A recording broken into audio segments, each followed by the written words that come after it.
Good afternoon, and thank you for joining me for another episode of Silicon Beach Mobile Startup. I'm your host, Baron Murdoch. Today, I'm joined by an extraordinary entrepreneur, Mr. Stephen Hightower, in a very complicated industry that has built the fortune of many of American icons. J.D. Rockefeller comes to mind. Mr. Stephen Hightower, thanks for joining us. Thank you very much for having me. No, I really appreciate it. So I know you're in the Midwest. You're in Ohio. Uh, that's Rockefeller territory, isn't it? That's where the oil started at, here, Okay, right here in Ohio. right in Ohio. Okay. A lot of people, when they ask me about being in the petroleum business, am I from Texas? I always tell them I started in Ohio, that it went to Texas next. Hey, that's a good place to start where the most successful people have done it, basically. Absolutely.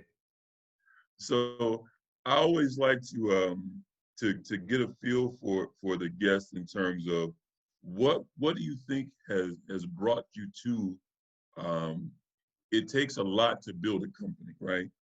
And Absolutely. obviously it takes a lot more to build a company of the size, magnitude, and the reach that you have. You're global. So what is it that what do you think is the one ingredient that got you to where you are? I always think of it the three F's. It's either family, faith, or focus. You tell me which one resonates. Well, yeah, I bundle that and it make it all inclusive. Uh-huh. Because faith is your foundation, your family is what keeps you whole, and then of course the work that you do is built off of that. Right. And if you don't have the foundation, you don't have anything to build on. So that's all encompassing. But you really have to have the desire. Mm-hmm. And we've had a lot of conversations, recently about, where do we go next as an African American uh, entrepreneur, and how is the world looking at African Americans in business? And so what you come to find is small, little, insignificant. And those are words that we have to begin to erase and eradicate and change in our own minds, that we don't necessarily have to be small unless we want to be small. And the fact that in our minds and in other people's minds, when they talk about, giving capital to minority companies, they're talking about giving $5-10 million, whereas most companies, you're looking at 100 million plus just to be able to get in the game. So, it's a matter of how do we scale, and scaling is first of all in your mind. You got to have a scalable mind. If you only want to be a barber and a single entrepreneur that just has a business, a lifestyle business that takes care of you and your family, then, we need those too.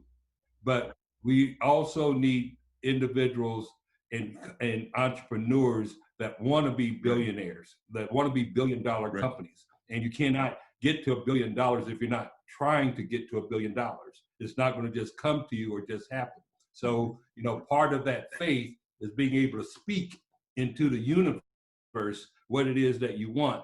And then dynamically, you find that it catches onto faces, words, and people that you never ever thought that might hear those words, but those words mean something. Okay. And when you are saying that you want to be, I'm satisfied, I want to be low key, and I'm just happy not having employees, or I don't want the stress of that growth. I just want to be just something that I can just do. Well, that's okay, because becoming a John D. Rockefeller or becoming a Bill Gates, everybody don't want to become a Bill Gates, but why can't we want to become like that as well? And why should we be criticized if we say that we want to do business of that magnitude? So, it all is how people have been perceived as African Americans and what we can't be versus what we can be and being able to empower that. Right. No, I agree with you wholeheartedly. And as you said, I think it is a function of it's a personal decision on the individual's part to say, okay, this is the industry or field that I want to be in, and you decide how big it is you want to be. So I need to probably, I didn't state this earlier, you have a $500 million company in revenue wise right now. You guys are on track to do $500 million plus. Yeah, we did So, about 499 million last year. So oh wow. we just missed it. Just missed it. Right Just under the missed it. wire. Can't claim it yet. So that means I Yeah. gotta work harder. But that is so awesome to hear because this is such rare air. I mean, if you see a lot of the young people, they're on Instagram and they're on all the social media, and they look at the athletes and the entertainers. And most of the athletes are entertainers. They're making, 10 to 20, 25 million, 30 million if you're the top athlete. But imagine the level of responsibility, the level of organizational skill that you have to create a business of that scale. What do you think has education played a role, or your own personal development played more role into you being able to handle all of this? Well, schooling is give you some basic tools, but there's a lot of smart people that have no money. Right. All right, so just education alone is only a component. The degrees are good if you want to go get a job, because in order to have a job or a profession may require a degree. But being an entrepreneur does not require that you have a degree. It requires that you have, a brain that says that I can think about and correlate what it is that I want to be. I've got the heart to go out and go beyond what is possible. Even though I may not have a dime in my pocket, I need to keep showing up. And even if I may not be able to do payroll tomorrow, tomorrow will still come and go. So I have to keep on going. All of that is heart. You cannot give someone that heart and desire to continue to move forward, even in the face of diversity. And you will be in diversity on a daily basis. Right. But then at a certain point, you got to have that gut.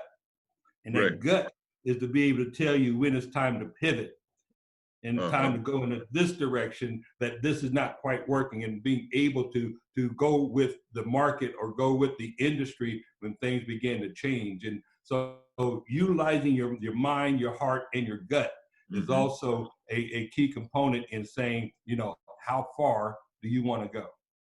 Well, I mean, I definitely need to let our audience know and remind them, Bill Gates does not have a college degree. Most billionaires don't have a college degree. Right. Most billionaires don't have a college degree. So, I mean, they can't lose sight of that. They need to be aware of that. So it's a matter of, like you said, it's the mind, the heart, and the gut. And you develop that instinct and that fight into you, that will to get to that next level.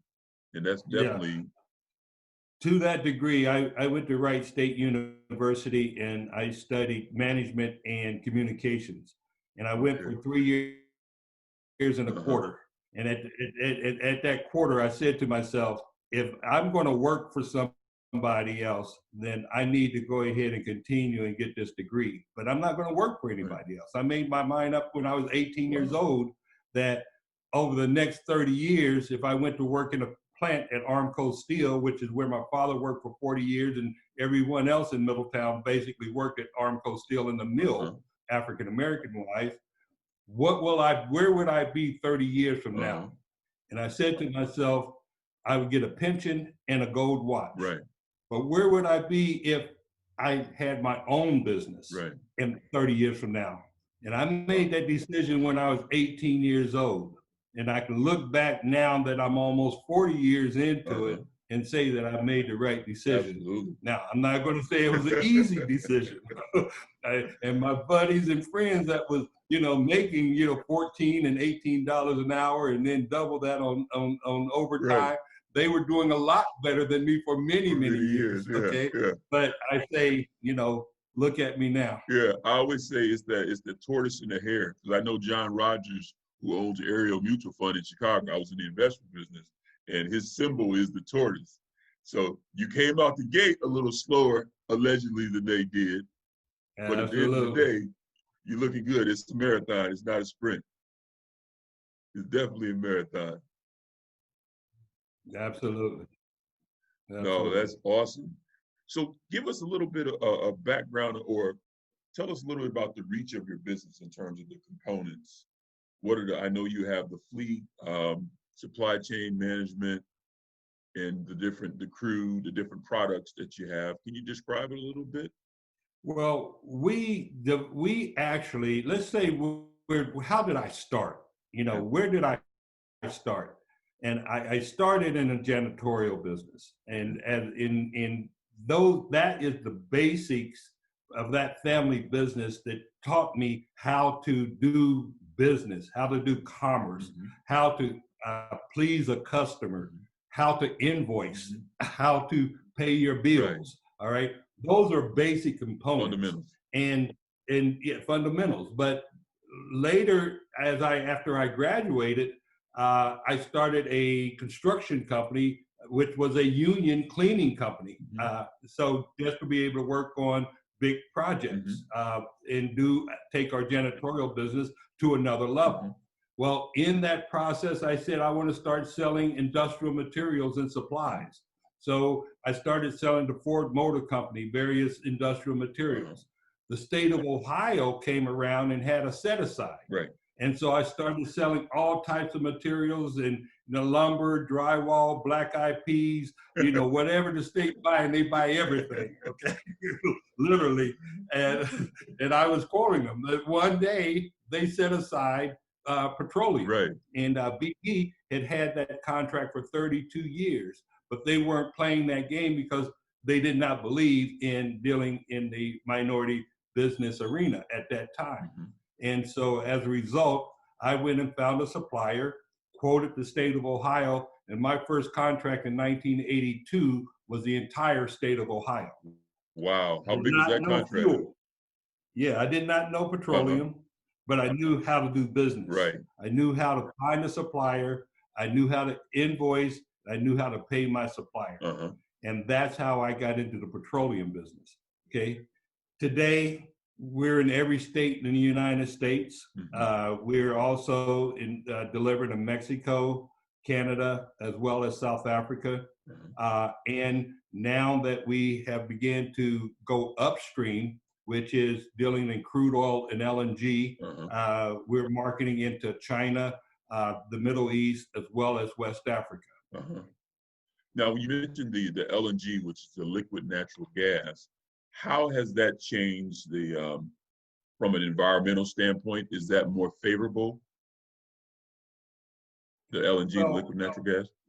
Well, there's a supply and demand type element to everything. And whereas the U.S. Struck out and they found more gas than anybody in the whole world, the infrastructure was not made up to allow it to go out to the coast to be exported.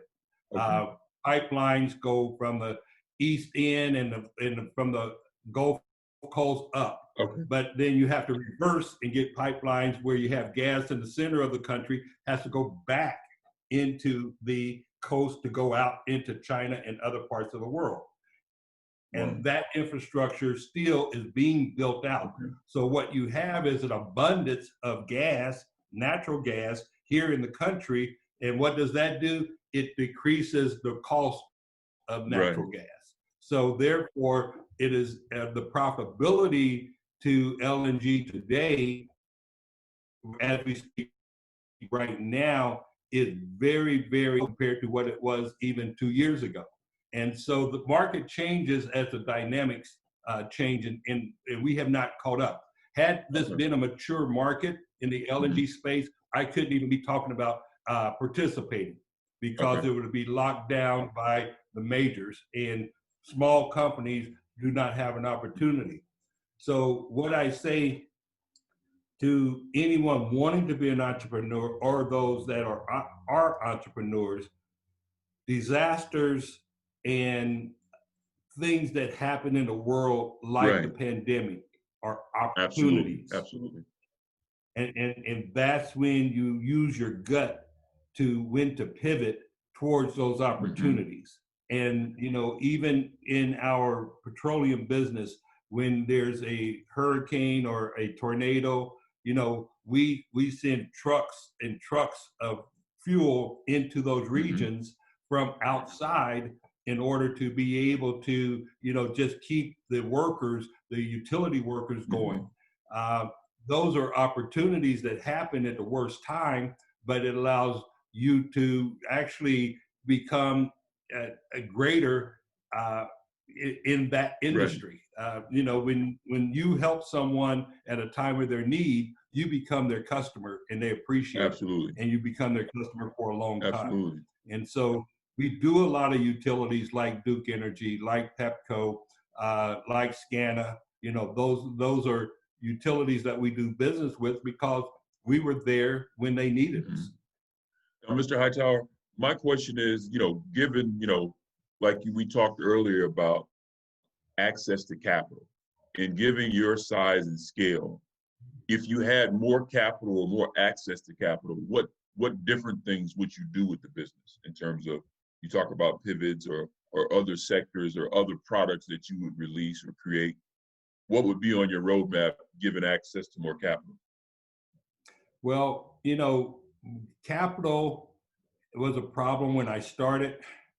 Capital was a problem as I began to grow. Hmm. I would say to my audience here that I went from 0 to 235 million US dollars in revenue before I got my first bank loan. Wow. Okay. My first line of true bank line of credit, I was all the way up to 235 million in revenue. Hmm. And what did I have to do between 0 and that was get creative financing, get supplier financing, do all kind of things, lockbox financing, everything but get a normal bank loan, all the way up to $235 million. Yeah. Now, what does that What does it say? hold Mhm. for a new entrepreneur who wants to get into business and say, well, if Hightower, if it took him all of that, what is my chances of being able to get a bank loan in this Mhm. system? And, insurance in financial institutions are systemic blocks in our community of having access to opportunities in the larger sector and to be able to grow. And I've always said, if I had enough money, I could sell as much as I had the capital Right. to sell. And so even today, when I go from downstream, looking at, when I say downstream, gasoline and diesel wholesale to my customers throughout the US, to going upstream, now looking at crude oil and LNG coming out of ground, selling to refineries and other utilities, I don't have enough money Right. in order to do the magnitude that I'm capable of doing. And all over again, I'm at that point of not having enough capital to continue to grow at the rate that I could grow if I actually had the capital to do so. And so there's always these blocks Mhm. when you get to a certain point, and it is hard for people to imagine. He does $500 million, and he's saying that he cannot get capital to do what he needs to do. It's a true statement Right. because I could be doing billions today as long if I had capital to the billions to be able to sell it. It's Well, just a matter of you know well, how the I think system is what set it's a up. function of Mr. Hightower is a matter of relationships. And I think this is a fortuitous moment for both of us. I worked for Merrill Lynch. I worked for Citi, Morgan Stanley briefly. But during my time in the investment business, while at Merrill Lynch, I met Jamie Dimon when he was the president and CEO of Bank One. Of course, now he's the CEO of Chase, JP Morgan Chase. So Mm-hmm. that's a call that I can make. That's an email that I can send. That's a relationship that exists. I mean, he's been a very, very kind, very thoughtful business leader. And I think he would definitely do anything in his power to assist you. I also met Ray McGuire when he was a managing director at Merrill Lynch. Now, Ray McGuire is vice chairman of Citigroup. So these are two people between Citigroup and JP Morgan Chase. We're going to change the financial trajectory of Hightower Petroleum with a matter of a few phone calls and a couple emails. Well, so this was a very productive call. Actually, Ray McGuire is from Dayton, Ohio. Yeah, I know. He's Ohio native. I know him. I don't know him that well, but he is aware of me, and I do know him. But I've only met him like one time, so I don't really know him. But I do know he's from Dayton, Ohio. So, well, I got his cell phone in my cell phone, so I can call him directly. So that's how well I know him. But great. I think your story is not just it's a real story. I mean, the fact that a business owner has to wait till he's up to $200 million, a business owner of color. And one of the things that Ray said to me a long time ago, kind of a mentor, he said, if you build a good business, it doesn't matter what nationality that you are, because good business ethics and good business practices, they're color agnostic. They have nothing to do with color.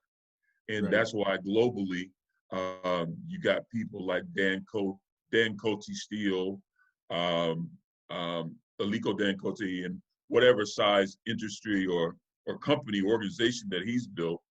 And you have so many people that are successful globally is because their practices and the way that they do business, it works no matter what country you show up in, whether it's Zoom call or in person. Right. So to that point, African American businesses are valued different than white businesses. Mm-hmm. And all of my business career as an adult, I have had people tell me that my business is not worth as much as a white business. Mm-hmm. And they did, and even within the last 6 months, sitting down with a banker at that luncheon, banker telling me that my business is not worth as much as a white business. Mm-hmm. And I challenge that every day, day in and day out, because the service that we provide is something that could be replaced in a moment if you're not able to deliver fuel when it's supposed to be delivered, or you deliver the wrong fuel when it's supposed to be delivered, or you deliver the fuel late and don't get it there. My customers like General Motors that depend on Hightower for every vehicle that comes off their assembly line, you have to have that. They get 5 gallons. Every car in all the assembly plants throughout North America gets Hightower's fuel. Same thing happens with Nissan. The same thing happens with Honda. What if we shut that line down? How long do you think that I would be able to continue to have that account? Yeah, those are big counts. And that's precision. That's precision operations right there. If you do Duke Energy, who generates fuel, generates power and electricity with diesel fuel as well. What happens if we allow one of those big multi-million-dollar turbines to fail and to break because we did not have the fuel going through those at a time where it was cold or really hot and was burning and really needed it? That would be my last day.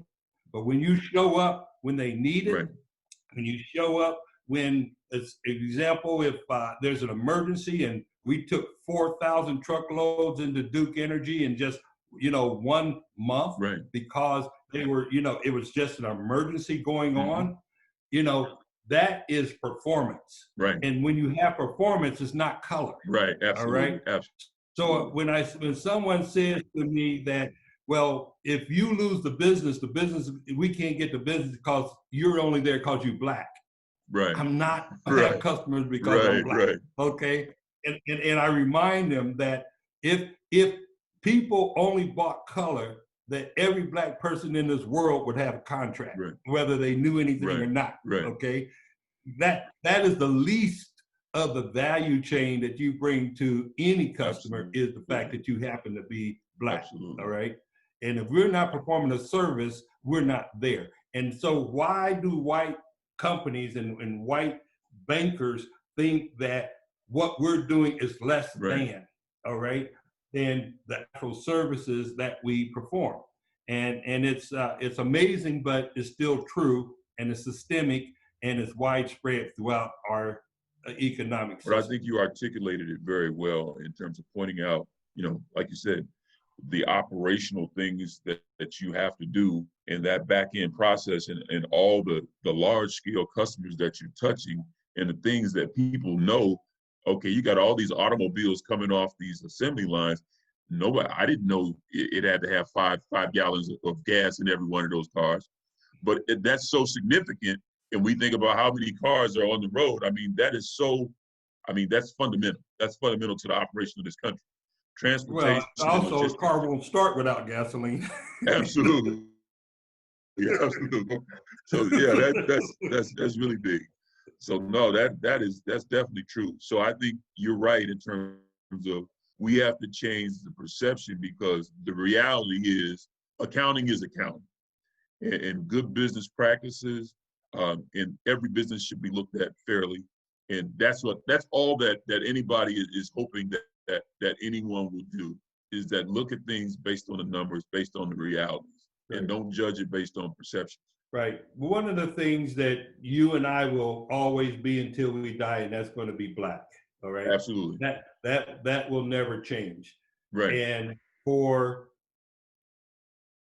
people to look at us and say that you cannot be great and that you cannot become a billion-dollar organization just on the perception of, you need to be small is a fallacy in our country. Mm-hmm. And we're at a time, at a crossroads right now. We need to be asking, what is it that we really want out of corporate America? Mm-hmm. And I'm saying today that we need to stop being looked at as getting a percentage of, a 10% of, or part of, or subcontract of, Right. when we have the capability of putting together a supply chain, just like those individuals that we're working for, utilizing us as their supply chain, Right. doing the work anyway. Right. Okay, that we have the ability to do the exact same thing and scale our businesses. And we have to now stop looking at someone saying, we're going to allow you to have a fund for minority businesses, and that fund is going to be $25 million. What can you do with $25 million if you're talking about funding more than one company or more than one deal? Right. Okay. Right. They have to say, we want to put together $100 million, a $500 million fund for minority businesses. Right. And, we're having those challenges and those conversations in communities right now when people say, what is it that you want? And do not allow the current and existing structure to pinhole you and continue to put you in a position where, in order for you to play, you have to be small in order to play. And how do we change that perception of, let's put packages and let's put systems in place to allow minority companies to actually scale? And that's where our mindsets need to be right now. And whether or not you're ready to scale at that level or not, there's absolutely a lot of African American businesses that's ready to step up to that plate, capable of stepping up to the plate and receiving those kind of funds to take their organization, and in some case acquiring other organizations in order to continue to grow. And there's nothing that they can do that we can't do. Absolutely. As a matter of fact, I'm the founder, and we're in the process of launching Greenbox Venture Labs. Greenbox Venture Labs is going to be a $500 million fund. And my goal is to collaborate with some of the African American investment banks, along with some of the major banks like a Citigroup or JP Morgan Chase. And my thing is, there are a lot of successful entrepreneurs of color. And sometimes I don't think we work together as well as we possibly could, because everyone's looking at being successful in their own corner of the world. And sometimes some people are just happy being just that one guy that's at the top of the hill. And I think we have to be more inclusive in saying, how many other people can we pull up to the top of this hill? Because it's lonely at the top when you're the only guy that you know that has a $500 million company and you're of color. Of course, I was fortunate But to that's not a drive. true statement. What's not? That is no longer a true statement. I mean, there's African American companies that do 10 billion, 12 billion, Yeah. 6 billion. Yeah. Okay, so I fortunately that is not true, because we do African American can and have scaled and shown that they can do it as well as anybody else. No, you're absolutely right. I was fortunate enough to meet Dave Stewart, Worldwide Technologies, when I was in Morgan Stanley. I drove down to St. Louis. He paid for lunch. And I was in St. Louis at his office July of last year presenting a software company. Now, of course, he's doing 11.2 billion a year in revenue now. Absolutely. So I'm fortunate enough to know you guys, and you guys have done things that, you keep raising the bar. That's definitely for sure. But I definitely appreciate you taking the time to spend some time with us today.